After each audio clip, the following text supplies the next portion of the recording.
Bom, gente, bom dia a todos. Bela manhã, né? Amanhã de sol, calor. E a gente aqui reunido para discutir catalogação, né? O sol lá fora e a gente se iluminando com novas informações na área. Bom, tenho o prazer hoje em especial, né? Não só de essa abertura da última parte do encontro, mas também da composição da mesa. Eu gostaria de convidar aqui as minhas amigas queridas, a Cristina Ortega, a Nair Kobayashi, a Elaine May. Elaine May não veio? Não, quem vai apresentar é a Zaira. Ah, tá. Então, Elaine May vai estar espiritualmente aí para mim. Nem tanto. Não, ela está viva. Eu trouxe um papel para anotar. Você está com Não, não morreu não. Está muito viva, graças a Deus. E a Zaira? Eu preciso de mais uma folhinha. Pede um montinho de papel. Cadê a Zaira? Eu também quero. Zaira, chama a nossa atenção aqui imediatamente. Eu sou bravo, hein? Inicialmente, a primeira palestra, com esses horários todos aqui, bagunçou o vovô aqui. Noção de estrutura com fundamentos para a produção de registros das bases de dados. Meu Deus do céu, ele já não enxerga. Nossa, querem me derrubar, é sacanagem. A Cristina Ortega, eu tenho que falar, né, um pouquinho da Cristina, ninguém conhece. Estou esperando para poder apagar a luz. Então, a Cristina Ortega é professora do curso de Biblioteconomia da Escola da Ciência da Informação, aqui da Universidade Federal de Minas Gerais. É doutora em Ciência da Informação pela Escola de Comunicações e Artes da Universidade de São Paulo. A sua área de atuação é organização da informação e a área de interesse é representação descritiva, representação temática, informática, documentária. Então, com a palavra, a doutora Cristina. Vamos lá. Então, bom dia.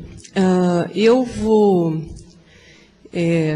tratar, então, explorar a noção de estrutura, né, para a construção dos registros de informação, né? Quando eu falo aqui em sistemas documentários, eu estou falando mais especificamente de bases de dados. Embora no programa só conste o meu nome, eu gostaria de dizer que a Marilda Lara, da ECA USP, ela participou grandemente aqui na elaboração desse trabalho, né? Então queria dar os créditos. Esse trabalho é continuação da minha tese de doutorado, e a Marilda foi minha orientadora, quer dizer, então tem aqui, né, uma participação grande dela aqui. Bom, eu estou trabalhando com a ideia de registros de bases de dados como representações de entidades e questões de busca previstas dos usuários. Ou seja, quando a gente trabalha no âmbito da organização da informação, a gente ainda não sabe qual vai ser a busca que vai ser realizada pelo usuário, mas, obviamente, que você tem que fazer uma previsão para poder construir um registro que seja permanente, que seja... enfim, que se aproxime, né, de uma busca que você imagina que aquele grupo de usuários pode estar realizando, né? Mas é uma previsão. Então, de um lado, a gente tem as entidades, né, enquanto termo utilizado no âmbito da ciência da computação, que o modelo FRBR recuperou e tal, e do outro lado é uma perspectiva, né, de busca que o usuário faria. Então, esses registros devem apresentar características que garantam a aderência entre esta representação e, por fim, as questões de busca que efetivamente vão ser realizadas pelos usuários. A questão do trabalho é relativa aos princípios que fundamentam esta aderência na forma física de um registro de informação de um sistema. Bom, justificativa. Métodos para a construção e gestão das bases de dados são dispersos e carecem de sistematização. Isso nos dificulta, né, para efetivamente pensar esse processo. Como hipótese, eu trabalho com a ideia de que a noção de estrutura, ao pressupor relações mútuas entre os seus elementos, confere maior organicidade aos sistemas e garante maior qualidade e consistência na recuperação da informação frente às questões dos usuários. Então, o objetivo, né, desse trabalho é o de explorar fundamentos, né, mas a partir da noção de estrutura, sobre os registros de informação e os sistemas. Bom, a representação descritiva e a representação temática, né, a gente pode entender esses dois processos aí como processos que constituem, né, as etapas distintas e complementares necessárias à construção dos registros de informação, no caso, informação bibliográfica. A representação descritiva se ocupa dos aspectos da descrição formal dos documentos, que inclui a descrição física e a descrição dos elementos de identificação dos documentos, né? Então, já estou aqui querendo ressaltar que a representação descritiva não se ocupa da descrição física dos documentos unicamente, né? É mais do que isso. A representação temática se ocupa dos aspectos da descrição de conteúdo dos documentos, ou seja, atribuição de assuntos aos documentos, tradicionalmente a classificação bibliográfica, indexação e elaboração de resumos. Tem uma questão terminológica aqui, então, que eu vou colocar, né? A gente teria, então, vários termos para tratar dessas áreas, né? Descrição bibliográfica e indexação são termos utilizados na comunidade dos serviços de informação científica. Catalogação descritiva e catalogação de assunto é o termo utilizado na comunidade de bibliotecas, em especial no contexto da produção dos Estados Unidos, né? E a representação descritiva e representação temática passou a ser bastante utilizado no âmbito de alguns projetos pedagógicos, né? Alguns currículos de ensino propriamente. Então, a gente tem que saber aí navegar na área entendendo de onde vieram esses termos, né, diferenciados. Por exemplo, quando a gente fala em catalogação, a gente está pensando na concepção global do catálogo, né? E eu até suspeito que quando se optou pelos termos representação descritiva e representação temática, era um modo de pensar a questão de modo em termos mais abrangentes, ou seja, considerando outras bases de dados bibliográficas que não só o catálogo de biblioteca, né, no sentido mais restrito do termo, enfim, não sei. Bom, então, eu tenho duas questões assim que me levaram a desenvolver essa abordagem. Questão 1. A atividade, né, de construção de registros tende a ser explicada pelo uso de instrumentos documentários amplamente disseminados, como o ACR2 e o MARC, menos que por seus princípios, né? No Brasil, a gente fala muito do ACR2, né? Em outros lugares, a ISBD, que é efetivamente a norma que orientou, inclusive, a configuração do final do ACR2, ela é mais falada, mas enfim. Então, a gente teria esses instrumentos nem sempre são utilizados como modelos de referência para a operação dos sistemas, mas como padrões de tratamento da informação que são legitimados internacionalmente e economicamente viáveis. No entanto, né, quer dizer, subjacente a essas regras e orientações, né, para o uso desses instrumentos, há relevante acúmulo metodológico. Questão 2. A relação entre representação descritiva e representação temática está mal construída. Há uma desarticulação entre elas. Eu acho que dá para dizer aqui que a representação descritiva se desenvolveu menos, sob esse ponto de vista, obviamente, conceitual, de aprofundamento do que a temática. Tá? Teorias e metodologias da representação descritiva e da representação temática, né, que operam com a ideia de sistema, apresentam lacunas, né? Então, elas não são pensadas conjuntamente, né, essas duas tipos de representação, e sob o ponto de vista da ideia de sistema. Bom, então, para falar de estrutura, eu fui recuperar onde que essa noção foi tratada, tá? Então, primeiramente, com o Saussure, né, ele trabalha com a ideia de língua como um sistema de valores, onde cada elemento se define em relação a outros elementos. A noção de sistema foi posteriormente denominada estrutura. Então, a linguística estrutural, né, entende a estrutura como um modelo, uma construção mental que serve de hipótese de trabalho. A análise da linguagem permite constantemente isolar partes que se condicionam reciprocamente, cada uma delas dependendo de outras, sendo inconcebível e indefinível sem essas outras partes. Então, a língua ela é uma forma específica organizada entre duas substâncias, a do conteúdo e a da expressão. Então, a gente teria o plano da expressão, onde está o sistema de significantes, o plano do conteúdo, onde estão os sistemas o sistema de significados. significante e significado compõem aquilo que se denominou signo linguístico, né? Bom, o uso da noção de estrutura por outras áreas, né, nas ciências humanas e sociais, levou então a uma reelaboração das concepções iniciais. Sistema de relações, que é fruto de operações de observação e de seleção, como uma primeira operação de raciocínio científico. Então, houve uma crítica e revisão da proposta de Saussure, passa-se da noção de estrutura focada na língua para a ideia de estruturação, que contempla também a fala.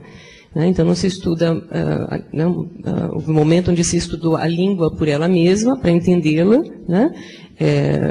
Então, isso era necessário, era um momento importante, e depois começou-se a pensar, então, recuperando, ou fazendo uso desses estudos iniciais, pensar a língua no seu uso, e como ela vai se transformando, etc. Bom, aí agora eu vou falar então da noção de estrutura, como é que ela foi apropriada no âmbito da área, mas mais propriamente no âmbito da documentação, dessa corrente chamada documentação. Então, se trabalhou com o conceito de documento, em documentação, o documento composto por suporte material, que seria o continente, e que serve de amparo ao conhecimento, que seria o conteúdo. Tá? Essa é uma proposição do Pottier, está registrada lá no Tratado de Documentação de 1934. Tá? Então, nós temos forma e conteúdo, que seriam os dois níveis dicotômicos do documento. A análise do continente do documento seria a análise da forma documental. A análise do conteúdo seria a análise sobre a mensagem documentária. Então, a Maria Rosa Garrido Arilha, ela recupera, a gente vê que os espanhóis e os franceses trabalham muito nessa concepção proposta pelo Otlet no início do século. Então, continuando com os espanhóis, o Garcia Gutiérrez faz essa proposta esquemática da estrutura e elementos do documento científico como meio comunicativo, segundo a dicotomia do signo linguístico do Saussure. Então, nós teríamos documento científico, um continente e conteúdo, cada um deles tendo forma e fundo. Então, aqui especificando o que ele quis dizer, ou fazendo desenvolvimento da fala dele, a gente teria partes do continente do documento. Então, forma e fundo no caso do continente. A forma seria o suporte material, papel, formato. O fundo seriam os elementos de identificação do documento, como autor, editora, ano, etc. Já as partes do conteúdo do documento, a gente teria como forma a exposição, estrutura, apresentação dos dados. E o fundo seria o conteúdo propriamente dito, os conceitos utilizados, etc. Então, quando a gente fala do tratamento da forma e do fundo do continente, a gente está falando respectivamente da descrição do tratamento da descrição física, da descrição física propriamente, o tratamento dos elementos de identificação do documento. Quando a gente fala do tratamento da forma e do fundo do conteúdo dos documentos, no caso do fundo, a gente está falando do tratamento do conteúdo propriamente dito. Agora, para fazer o tratamento do conteúdo, identificar esses conteúdos, a gente olha para o texto sob o ponto de vista da forma de organização desses conteúdos, que seria, o aspecto da forma. Então, é assim que a gente pode pensar forma e fundo com relação ao aspecto do conteúdo do documento. Bom, o dualismo proveniente, então, das teorias de Saussure permite explicar a inseparável, segundo Moreiro Gonçalves, está outro espanhol, permite explicar a inseparável e interdependente associação relativa à composição dos documentos, os quais apresentam uma estrutura externa e uma estrutura abstrata. Tá? Então, vocês observem que existe todo um trabalho aqui, um movimento, que já não é tão recente assim, de tentar compreender o documento num nível mais abstrato para poder fazer uma representação dele nesse sentido, para que ele possa ser, quer dizer, a gente possa identificar algumas características que efetivamente impliquem numa representação que dê conta de dizer ao usuário que documento que é esse, tá certo? Bom, então o Moreiro Gonçalves também faz uma proposta esquemática que é a seguinte, ele fala dos documentos originais e todo o processo que vai dar conta, então, dessas representações desses documentos.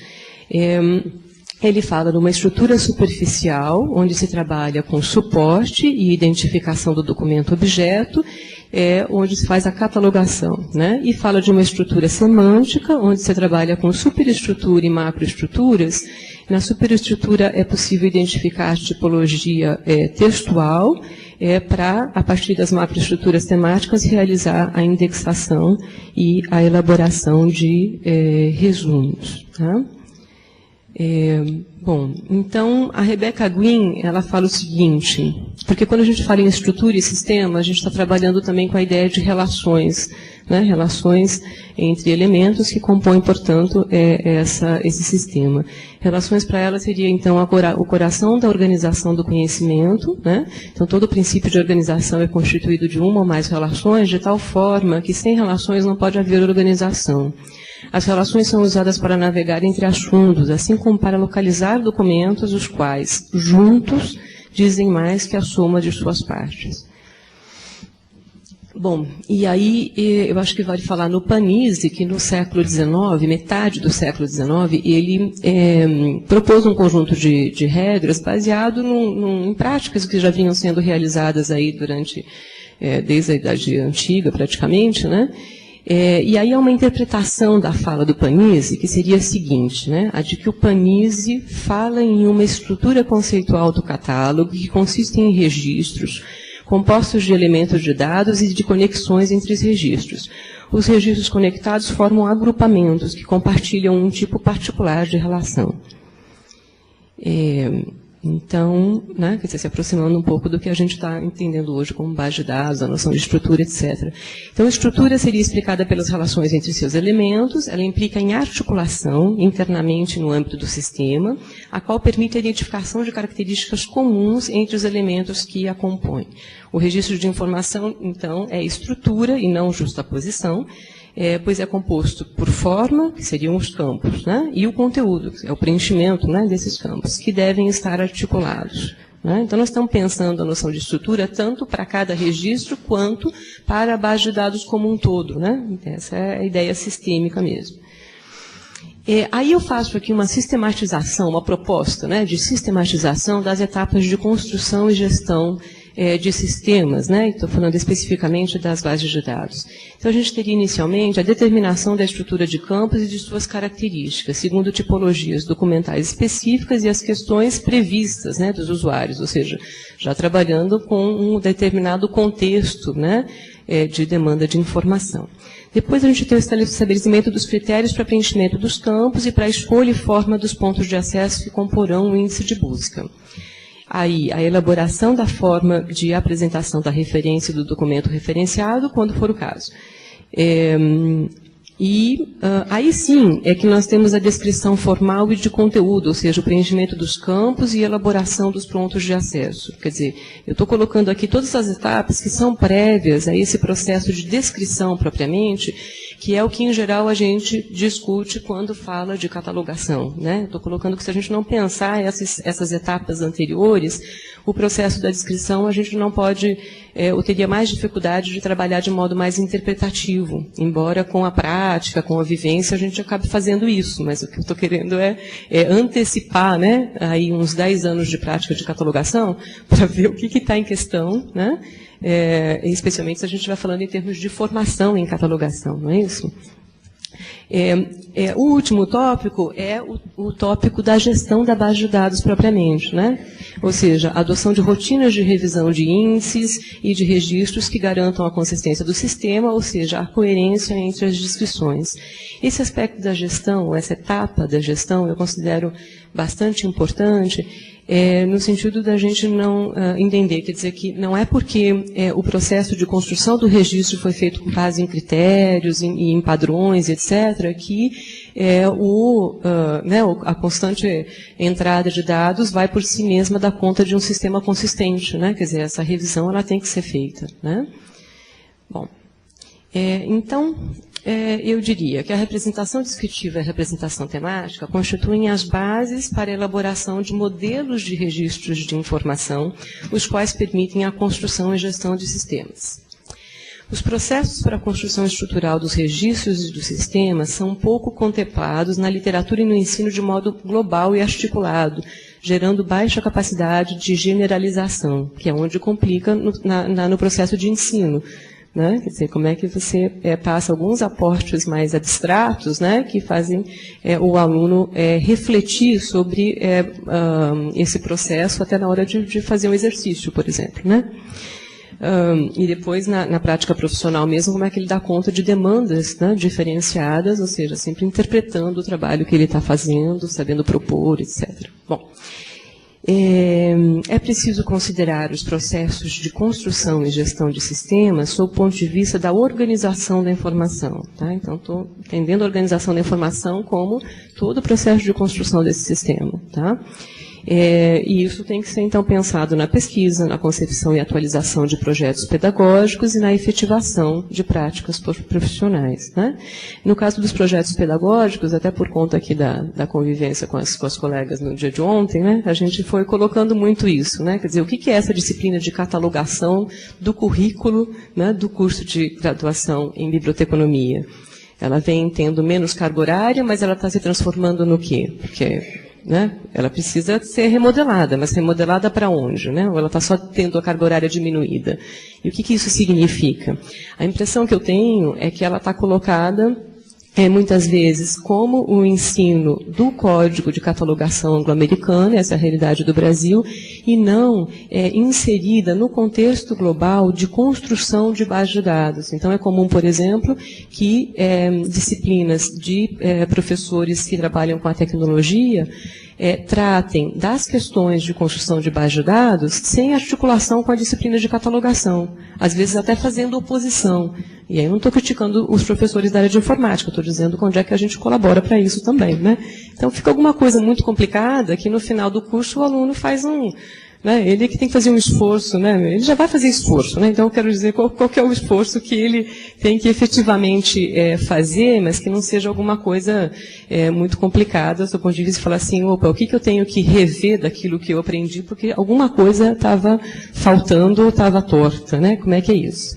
Tá? Então é nesse sentido também que eu estou colocando. Bom, e aí para finalizar, queria dizer o seguinte... Como apenas o sistemático é inteligível cientificamente, concluímos, né, que a noção de estrutura é potencialmente rica para fundamentar a ideia de registro de informação, para além dos princípios subjacentes às normas de descrição, as quais são posteriores à concepção estrutural do registro. Tá?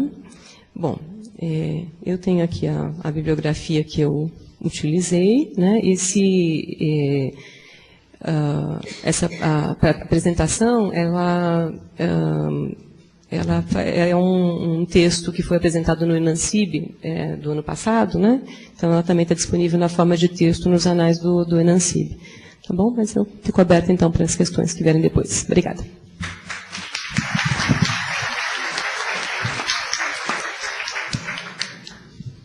Agradeço a Cristina e nós passamos a palavra agora para a professora Nair Kobashi.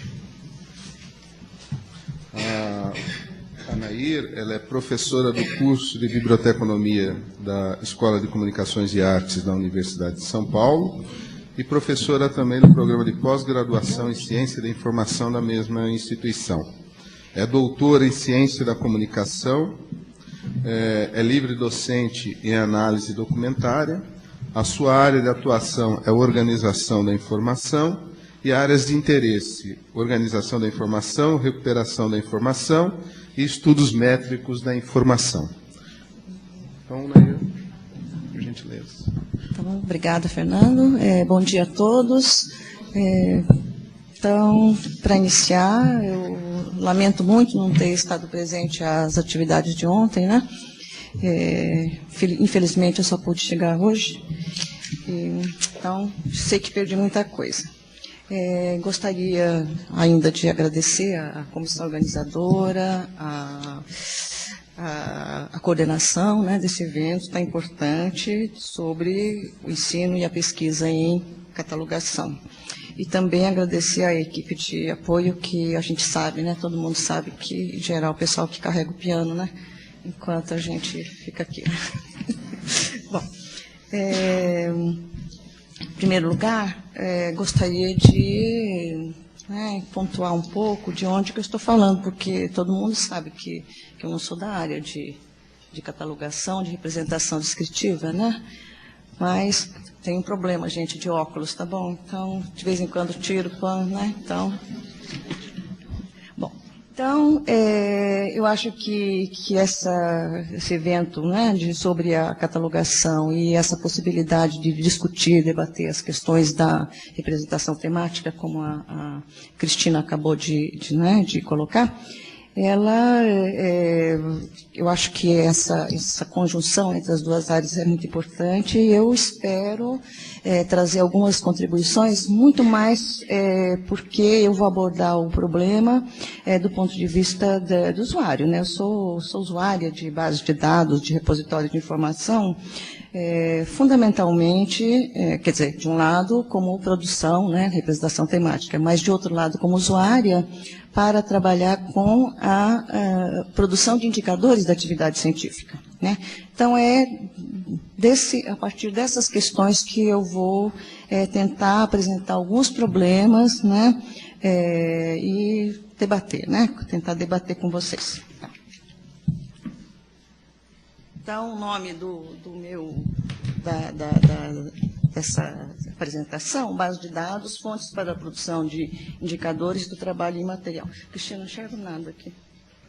Qual que é o tom? Esse aqui, né? Tá. Bom, então, ixi, Maria, ele vai... Esqueci Bom, então, uma coisinha assim, só para definir o que a gente está considerando como trabalho imaterial, né? Quando se fala em trabalho, a gente está falando do ponto de vista da economia, quando se fala em trabalho imaterial, do ponto de vista da economia informacional. Então, o Hardt e Negri, né, que são dois pesquisadores italianos, eles dizem o seguinte, que as inscrições resultantes da produção da pesquisa científica e tecnológica são expressões do trabalho imaterial.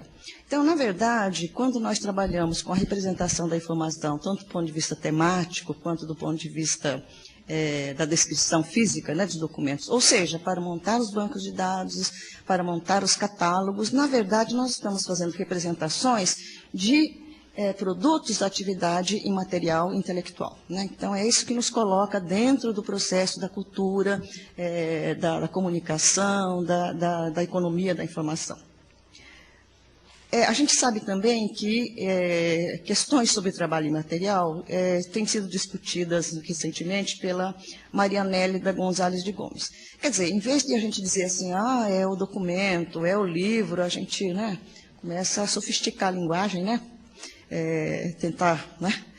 E a gente chama isso, então, de uma forma global de produtos do trabalho imaterial, né?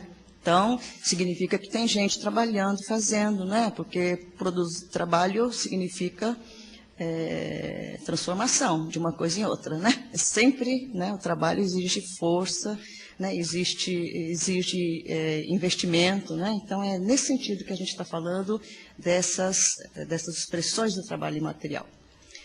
Agora, essas inscrições ou representações documentais, então, agora partindo já para o nosso lado, né, elas têm uso social. Então, só que não adianta ou não basta produzir os catálogos ou produzir as bases de dados repositórios. A gente tem visto muita pressa na composição desses repositórios e a gente não sabe se isso serve para alguma coisa do ponto de vista de uso social. Afinal de contas, né, nós fazemos para usos sociais, né?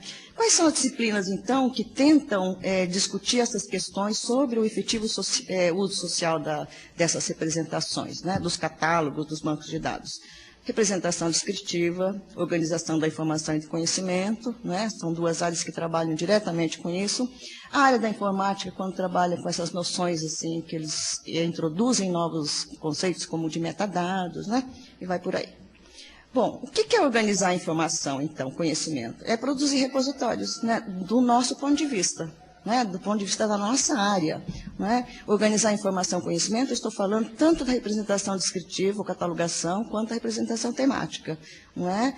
A gente produz esses repositórios, é a atividade nuclear da nossa área, para que essa informação, o conhecimento, possa ter fluxo. não é? Se não existir essa organização, não existirá o fluxo, né?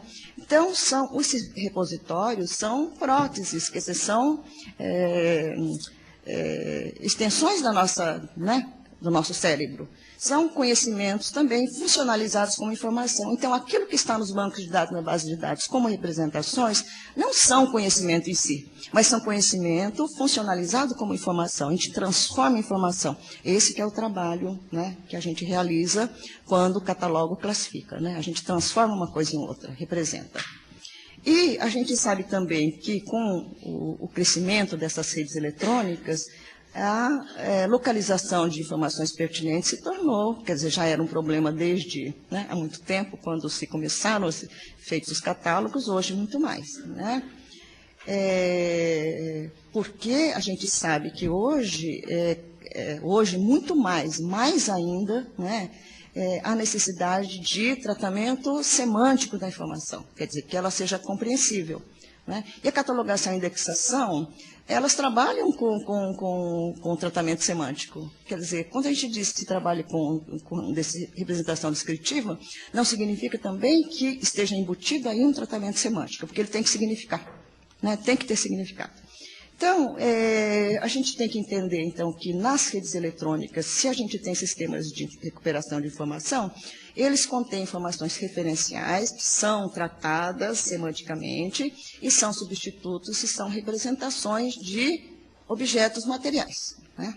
Bom, eles são também objetos simbólicos que se expressam pela linguagem, quer dizer, toda descrição é feita pela linguagem, não há descrição sem linguagem, né? E a gente precisa, então, dispor de princípios, teorias, métodos para fabricá-las, e não só para fabricar essas representações, mas também para recuperar essas informações, né? A gente precisa dispor de modos de acesso a essas informações. Bom, então, alguns pressupostos, né? Sem linguagem não há comunicação, fluxo e recepção de informação. Informação participa de diferentes estruturas de significação, quer dizer, o que significa uma representação descritiva, representação temática. Elas, então, participam de diferentes estruturas de significação, embora eles estejam embutidas dentro de uma mesma estrutura, como disse a Cristina, né?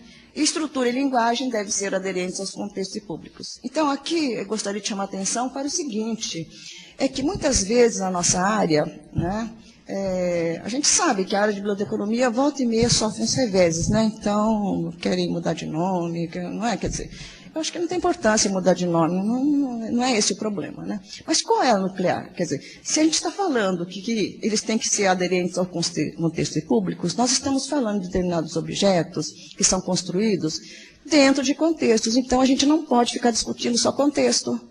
Quer dizer, discutir só cultura, o que eu quero dizer? Discutir só cultura, discutir só sociedade da informação. Eu acho que isso é contexto. Agora, o que é que, de fato, garante a recuperação da informação? Não é? São essas operações que se fazem de tratamento da informação, né? Então, isso é profissão de fé, tá bom, gente? Eu acredito nisso. Não acredito que se possa ter acesso à informação sem tratamento. Esse tratamento, logicamente, pode ser feito por modos tradicionais ou com recursos, né, das tecnologias da informação, desde que ambas sejam coerentes, consistentes. Bom, o que são sistemas de recuperação de informação? Primeiro, não são artefatos neutros, porque eles são institucionalizados. Então, significa que as bases de dados, os bancos de dados, cada um deve ter uma cara, né? Porque depende, não é, para que eles vão ser utilizados, né? É nesse sentido, são institucionais. Então, não temos bases de dados iguais. Devem ter equilíbrio dinâmico, porque eles são sistemas abertos. Quer dizer, entra informação a todo momento. E vocês sabem que sistemas abertos, eles tendem à desorganização. Isso é da teoria da informação, já é coisa antiga, desde 1900 e qualquer coisa, né? Esse de século passado, na teoria da informação, já se fala sobre o desequilíbrio dos sistemas abertos. Devem ser pensados no paradigma da comunicabilidade, ou seja, eles existem para que as pessoas tenham acesso a ele. Então, as teorias da comunicação são importantes aqui. E, mais ainda, que o significado dessas informações é alcançado intersubjetivamente. Então, aqui a gente está falando dos contextos, não é? Da história, né? Da cultura de cada local, de cada comunidade discursiva. Não é? Cada um se expressa de um jeito. Então, cada um precisa de informação de uma forma. Então, como é que nós vamos dar conta dessa descrição para que essa significação, de fato, se efetive? Bom, então, agora, né, vou falar basicamente do que me interessa mais de perto, né, falar aqui, neste momento, que é o polo da recepção, quer dizer, como usuário de base de dados, de bancos de dados, né. Então, vou começar com uma metáfora, né, da escavação de repositórios. Né?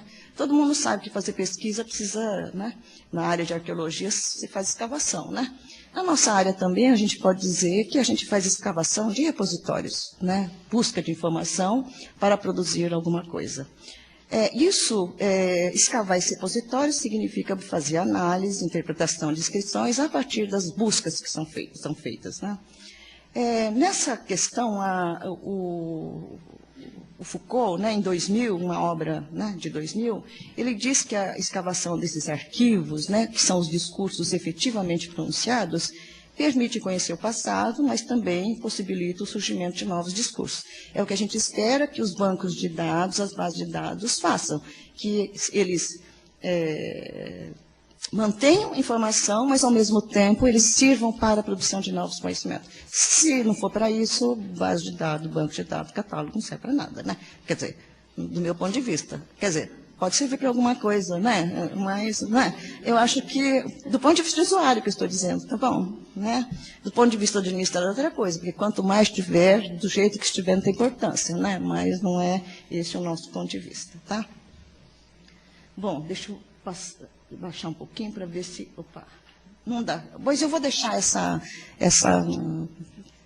arquivo, né, para quem tiver interesse depois. Bom, então, falando especificamente da produção de indicadores de ciência e tecnologia, ou seja, de institucionalização, quer dizer, estudos sobre a institucionalização da atividade científica, que é uma atividade de pesquisa que a gente vem desenvolvendo em grupo, coletivamente, mais ou menos desde 2004, né, com um grupo grande de pessoas.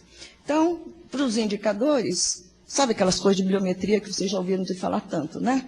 Então, a produção, né, a bibliometria, digamos assim, enquanto método, ela utiliza basicamente bancos de dados para fazer as suas análises, as suas representações e reproduzir os indicadores. Então, supõe escavação, chamei de memória para ficar meio chique também, né? Repositório, né? Só que a gente escava segundo a hipótese de trabalho, porque quando a gente faz busca de informação, a gente faz segundo determinadas hipóteses de trabalho. Para que eu vou fazer busca de informação? Né? Então, pressuposto assumido por nós, no nosso grupo. Os estudos de produção científica tradicionais, realizados com artigos científicos referenciados em bases de dados internacionais, são questionáveis quanto à sua validade para mapear a ciência efetivamente produzida em cada país. Isso porque nós estamos preocupados no grupo com a institucionalização da atividade científica brasileira. E é uma coisa muito difícil de fazer essa pesquisa, porque nós não temos, de fato, repositórios exaustivos, repositórios permanentes de qualidade. Né? Eu vou chegar lá e mostrar quais são os problemas que a gente está encontrando. Tem mais 10 minutos, tem que correr, tá, gente? Bom, então vou pular esse pedaço, porque já tem.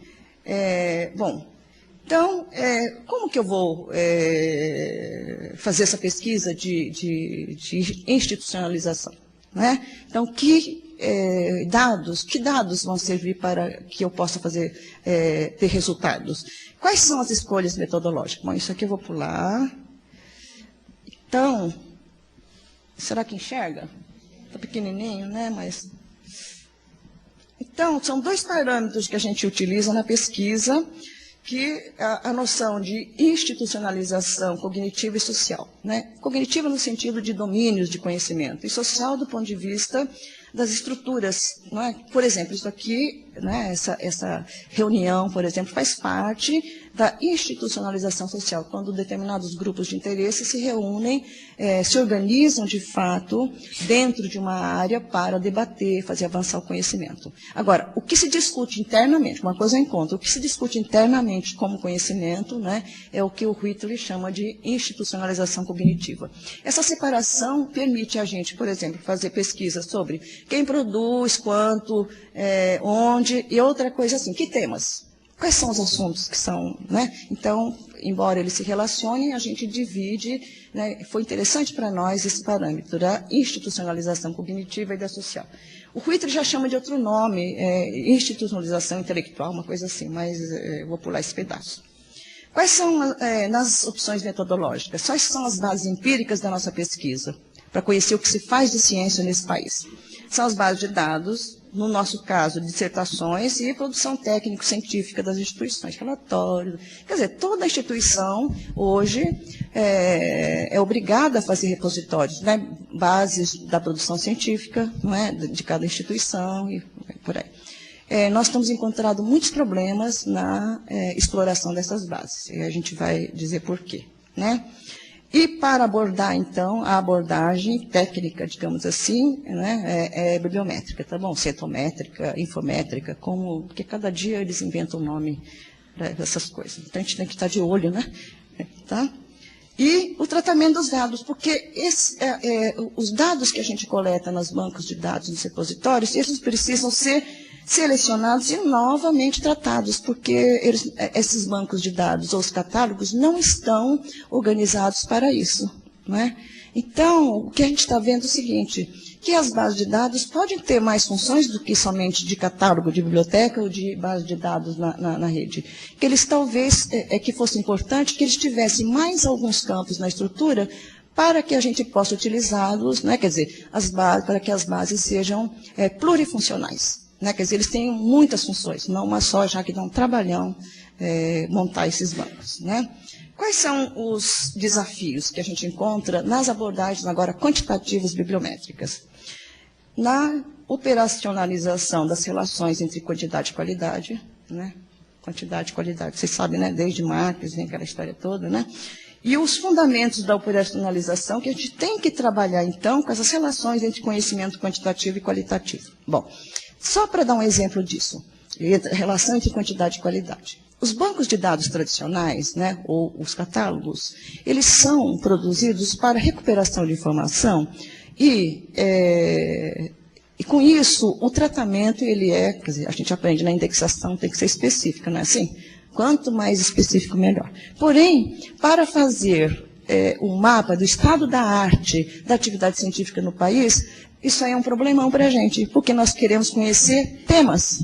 Então, eu quero saber, eu não quero saber se faz estudo sobre a biblioteca escolar de X, a biblioteca comunitária, não é? Quer dizer, eu quero saber o seguinte, o que se faz sobre bibliotecas comunitárias em geral? O que se faz sobre bibliotecas em geral? O que se faz sobre bibliotecas escolares em geral? E não aquela fragmentação, digamos, da descrição, que se ela é boa para recuperação, ela não é boa para fazer mapeamento de atividade científica. Porque o mapeamento dessa atividade científica, ela supõe um nível maior de abstração do conhecimento dos temas. Né? Então, é nesse sentido que eu acho, vou chegar lá. Então, no trabalho nosso, nós temos uma operação importante que é a de recategorização, que é a subsunção, então, desses dados muito específicos em classes mais genéricas. Não é? Então, a gente precisa criar um campo dentro... Nós, na verdade, estamos precisando construir bases de dados ad hoc, retira dados de grandes bases de dados, constrói outra base de dados, reformata os dados para os objetivos, né, específicos. Então, aqui vai um apelo, sabe, para o pessoal que trabalha diretamente com isso. Bota mais um campinho de tema geral, pelo amor de Deus. Né? É só isso, parece, né? Mas porque isso é importante, é lógico que isso requer critérios, né? E nós vamos ver que critérios são esses. Bom, então, vou pular esse pedaço. Bom, quais são os desafios que a gente está encontrando do ponto de vista técnico? Precariedade da infraestrutura brasileira de informação. Gente, é um absurdo que se façam tantos bancos de dados, mas um não conversa com o outro. né? Não há a interoperabilidade. Quando se faz também, agora está na moda fazer repositórios de Open Access. Se vocês olharem a qualidade dos dados que estão nesses repositórios de Open Access, gente, é assim, dá vontade de chorar, porque pode dar prestígio para as pessoas que fazem, não é? Estão no movimento Open Access. Mas para o usuário, para o uso social da informação, ele está sendo um problema. E eu acho que nós, então, da área de tratamento e organização, há uma aliança entre nós, né, do tratamento temático e da catalogação, a gente fazer uma frente, né, pluripartidária, né, vamos dizer assim, e interferir e criticando esses repositórios, gente, porque está um absurdo, né? Isso nós temos sentido na pele para fazer essas pesquisas nossas, tá? Imagine para o usuário também, para recuperar a informação, a mesma coisa. Porque o maltratamento da informação, e também um tratamento muito específico, ele produz dispersão de dados. Porque ele não tem consistência, não tem, quer dizer, dispersa. Então, você tem uma enorme quantidade de documentos que eles são únicos dentro de uma base, quando, na verdade, eles se relacionam com outros. E os bancos de dados repositórios, na verdade, eles deveriam também ser mecanismos de relacionamento de dados. Não é só para armazenar, é para relacionar dados. Acho que o catálogo relaciona dados. Mas vamos relacionar de maneira adequada, consistente, para os usos, né? Bom, então, essas bases bibliográficas, então, elas dependem de consistência, estrutura adequada de metadados, exaustividade de cobertura e consistência dos registros. Eu acho que a gente coloca muita coisa nas bases, mas a gente nunca faz estudo de consistência, porque não dá tempo, né? Mas aí é outro problema, é que a gente deveria, de novo, fazer uma frente, né, pluripartidária para colocar como importante essa análise de consistência. Tá? Agora, só que ele é difícil de fazer, a gente precisa encontrar mecanismos tecnológicos para fazer isso, não é um por um, tá bom, gente? Porque aí não tem fim, né? Bom, nós temos trabalhado basicamente com dissertações e teses. Neste momento, alguns alunos nossos estão trabalhando com artigos, né? Mas eu vou fazer porque é basicamente um exemplo que eu vou dar, né, de que tipos de resultados a gente obtém com a exploração de base de dados do ponto de vista quantitativo, com os métodos quantitativos. Quem trabalha bastante com isso, né, que está na mesa, é o Fernando, né, que trabalha muito nessa área.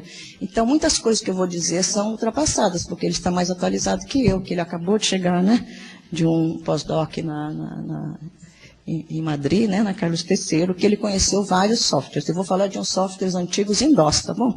Porque do tempo que a gente tinha acesso, né? Hoje a gente tem mais coisas gratuitas, né? Na época a gente não tinha, era tudo muito caro. Então, esses estudos que eu vou chamar de estudos de institucionalização, eles fazem parte dos estudos sociais da ciência. E os métodos utilizados são bibliometria, centrometria, infometria, patentometria, webmetria, tudo quanto é metria. Eles permitem identificar quantitativa e qualitativamente a atividade científica e tecnológica de países, de instituições, de áreas de conhecimento. Vocês estão vendo que isso é muito importante, isso é feito em base de dados, isso é muito importante para estabelecer políticas de pesquisa, políticas de desenvolvimento tecnológico. E nós estamos, eu acho que a nossa área, às vezes, embora reconheça isso, não explicita com clareza essas questões. Eu acho que a gente tem que explicitar com maior clareza. Olha, a gente faz bancos de dados, bases de dados, para quê? Para que a gente possa conhecer, além de recuperar informação, a gente possa conhecer o que se faz de ciência nos países e no Brasil, que a gente não sabe o que se produz de ciência no Brasil. A verdade é essa. Nós temos visões muito fragmentadas. Então, as políticas de informação no país também são muito complicadas. A gente não sabe como é que são feitas essas políticas. Vocês sabem aquela história de produtividade, né? Então, quer dizer, produtividade também se mede em bancos de dados e bases de dados. Tá? Bom. Então, eu vou falar de um estudo aqui de exemplo, embora nós tenhamos também de ciência da informação, vou falar especificamente daqui de um banco de dados do IPEM. Acabou meu tempo, gente. Ai, obrigada. Então, vou correr, porque estou falando demais. Bom, então, por que IPEM? Porque, em princípio, vocês sabem que o Instituto de Pesquisa de Energia Nuclear, elas, assim, são conhecidas como uma instituição que faz base de dados maravilhosas, coisa e tal. Eu posso falar mal dessa base porque a Mary, né, que é de lá, participou desse estudo, tá bom, gente? Então, eu não estou falando de fora, ela participou desse estudo, tá? Então, porque ela queria fazer, inclusive ela está fazendo isso na tese de doutorado, está continuando, né? Mas num certo momento nós apresentamos esses trabalhos em vários eventos, nós trabalhamos com todos os dados de produção científica do IPEM, né? E a gente sabe que esses dados são estruturados de acordo com padrões internacionais, não é? A base IRIS. Bom, então, o corpus nosso foi constituído de 1.200 registros, só para vocês saberem que é uma instituição e em ciência da informação. Então, pós-graduação de uma instituição, que é do IPEM, do programa do IPEM de São Paulo. A produção de dissertações e teses brasileiras de ciência da informação inteira, de todos os programas do país, dá mais ou menos 1.200, 1.300. Quer dizer, nós estamos um pouquinho assim, meio pouco, tá bom, gente? O que nós estamos fazendo, né? Ou seja, nós precisamos aumentar o número de programas de pós-graduação, né? Bom, então, o que a gente analisa para fazer estudos de institucionalização? Orientador, então orientador tem que ter nome certo, não é isso? Porque a gente encontra de tudo quanto é jeito. Tipo de documento, tese de doutorado, gente, é um absurdo, tá? Local de defesa, São Paulo, SP, né? Bom, S. Paulo, isso, né? Ano de defesa é o que dá menos problema, porque são 4 numerinhos, né? Certo. Descritores de assunto, quer dizer, não é? Vocês imaginem bancos de dados em que cada autor de uma tese, de uma dissertação, de um artigo, põe a palavra-chave que acha mais melhor. Gente, é um absurdo, porque é coisa de louco, tá bom? Então, a gente não consegue fazer estudos, né, consistentes de produção científica, né?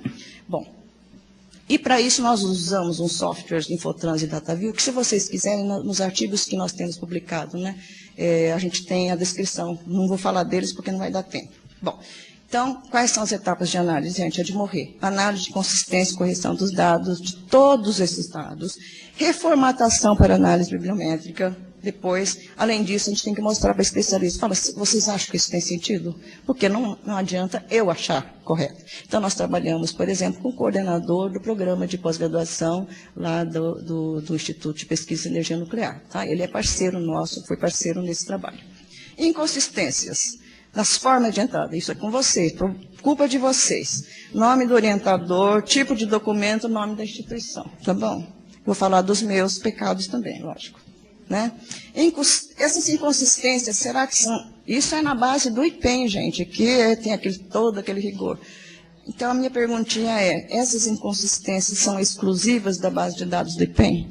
Então, por favor, né, acho que vocês têm condições de responder. Essas inconsistências causaram enorme surpresa para nós, para a Mary, para o IPEM inteiro, para a biblioteca inteira, porque o pessoal de lá é super treinado para fazer. Não é?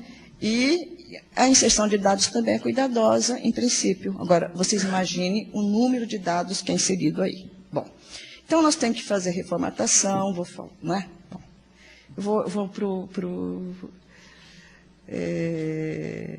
Então, tudo isso é feito, né? Quer dizer, toda essa reformatação de dados, ela é feita para quê? Para neutralizar diferenças específicas dos elementos do corpo. Nome de orientador, nome da instituição, cidade, e vai por aí, né? Integração desses dados em categorias maiores. Bom, então, eu não vou falar dos softwares. Vou falar, por exemplo, para a gente fazer essa tabelinha de orientadores. Gente, não é? De uma instituição. Agora imagine do país inteiro, se a gente for fazer com a base CAPES, por exemplo, né, que tem todas as dissertações. Como é que nós vamos fazer se cada tese ou dissertação orientada, o nome dele entra de um jeito? Tá bom? Então, para fazer isso, precisa de consistência, né, de orientadores.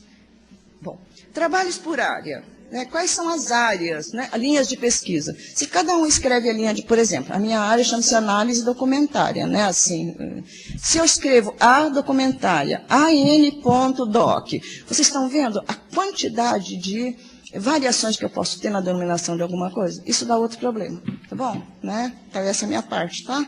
Né? Bom, categoria de assunto. Quais são as áreas mais importantes? Aqui não dá para ver muito, porque, olha, Material Science, quer dizer, são as áreas que o programa de pós-graduação do IPEM trabalha, né? Que é a área de ciências materiais, da área de radiação, enfim, assuntos da área de energia nuclear, né? Então, isso também a gente precisa de tratamento consistente, porque se cada um é de um jeito, dá outro problema. Na análise do campo de categoria de assuntos, por exemplo, olha, para eu saber o que é feito em termos de material science, ou de uma área emergente, por exemplo, e com esse mapa eu consigo saber que existe uma área que é muito pesquisada, que é aquela azulzona grandona lá. Mas também a gente vê que existe uma área que é muito importante hoje, que é a área de meio ambiente. Já acabo, tá? Vou passar correndo. Assuntos mais frequentes, olha só, eu posso fazer uma classificação hierárquica de descritores, de dendrogramas, então eu pego as palavras-chave dos registros e faço um mapeamento de que tipos de assuntos existem e como eles estão relacionados, estão vendo? Esse dendrograma relaciona assuntos, ele não diz apenas quais assuntos, mas qual está relacionado com qual, e se formam clusters, a gente tem 2 clusters aí, tá? Bom, vou pular tudo porque não dá tempo, tá? Então, esses gráficos mostram as características da produção de dissertações da instituição e permitem fazer projeções sobre as tendências de pesquisa nos próximos anos, porque a gente trabalhou também com os projetos de pesquisa em andamento, né? Bom, então, vou pular. Então, o que é importante?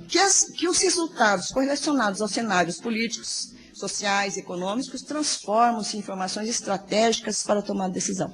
Esse estudo foi considerado muito importante no IPEM para a tomada de decisão sobre as políticas de pesquisa deles. Imaginem vocês, dentro de cada instituição, de cada biblioteca, que a própria biblioteca pode fazer esses estudos e dizer assim, olha, a produção científica, a gente não faz só repositório, mas a gente faz estudos nesses repositórios, olha só o que está acontecendo na nossa instituição. Mas para isso os dados têm que estar bem bons, né, gente? Consistentes, né? Então, vou pular também. Sim, que essa estrutura de metadados, elas são importantes, é importante que elas sejam confiáveis, de qualidade, porque elas interferem na recuperação, na gestão de acervos, nos estudos de produção científica e na construção de indicadores. Ou seja, o que a gente está dizendo, que esses mapeamentos que a gente mostrou, né, vou voltar um pouquinho, todos esses, né, que eu mostrei, né, eles são feitos com dados de bancos de dados. E, para fazer isso, a gente usa software bibliométrico, quer dizer, tecnologias da informação próprias para fazer análise de dados, né, isso é importante. Então, o que a gente está propondo, fundamentalmente, é que esses softwares bibliométricos que são feitos para análise de produção científica normalmente, que eles sejam utilizados pelos bibliotecários em geral, pelas bibliotecas, para fazer consistência de bancos de dados, porque eles permitem fazer isso, mostram o que está, qual é a dispersão, qual é a variação, para a gente, né, fazer tudo do mesmo jeito, tá bom? Então, acho que a questão mais importante que eu gostaria de colocar é o seguinte, que a área de análise de dados, ou de estudos métricos da informação, ou de estudos sociais da informação, usa como material básico os bancos de dados. E para analisar, usa softwares bibliométricos. Nós também temos que usar os softwares bibliométricos para fazer o quê? Avaliação da qualidade das bases de dados. É isso que eu estou propondo, né? Que a gente adote isso como instrumento, né? Assim, se eles forem bem organizados, olharem essas possibilidades múltiplas de uso, elas podem ser usadas além da recuperação da informação e gestão de acervo, porque normalmente é para isso que a gente usa bancos de dados, catálogos, né? Então, a gente olhar para o que é que estão sendo feitas. Bom, vou pular de novo. Então, software bibliométrico são essas ferramentas úteis. Desculpa, viu, Fernando? Posso mais um pouquinho só? Né? Então, sugestões, criar a cultura de avaliação como default, mas não dizer assim, precisa avaliar. Não, avaliar com o quê? Com que métodos, com que ferramentas, né? Quer dizer, é isso que eu acho que é importante. Né? Dessas ações vão se beneficiar os usuários de bibliotecas, porque a recuperação será melhor, mas também os gestores de política científica. Eu acho que a gente tem que dar um passo além, né, nesse sentido. Para terminar, mesmo, né? A manutenção dos repositórios consistentes depende de inversão significativa de recursos humanos, financeiros e materiais. Quer dizer, não é de graça. Então, nós precisamos de recursos, porém, para a gente pedir recursos, a gente precisa mostrar, olha, o que nós podemos fazer como resultado. Porque é o encantamento, né, com os resultados, aí, quer dizer, né, pode gerar, então, interesse para novos investimentos. Não adianta a gente só falar. Investimento necessário. Bases bibliográficas que participam diretamente do ciclo da produção de conhecimento. Existe um relatório que eu recomendo muito que vocês leiam, do Weinberg, de 1963, que é do pós-guerra, que ele dizia o seguinte, que a produção de pesquisa, ela não pode estar distanciada da produção de repositórios de informação. Por isso que os norte-americanos fizeram grandes repositórios, começaram nessa época da guerra, né, na disputa, né, política e econômica, lógico, e hoje eles são os grandes detentores de bases de dados. Não é à toa, é porque eles investiram nisso, tá? Né? E compreendem que as bases de dados, os bancos de dados participam da produção de conhecimento. Muito obrigada pela atenção, desculpe ter...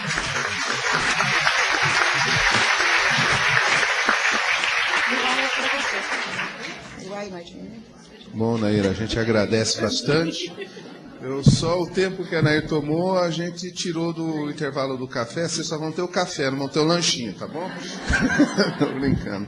Queria agradecer muito essa primeira parte da mesa, foi muito interessante, né? O conceito grego, né? A gente percebeu bem isso. Mente sã e corpo sã. Então, a descritiva, se não tiver bem feita, a temática acaba prejudicada. E se a temática não tiver bem feita, a descritiva também acaba prejudicada, né? E ainda assim a gente ensina a catalogação separada e o aluno que funda a PUC junta as duas coisas.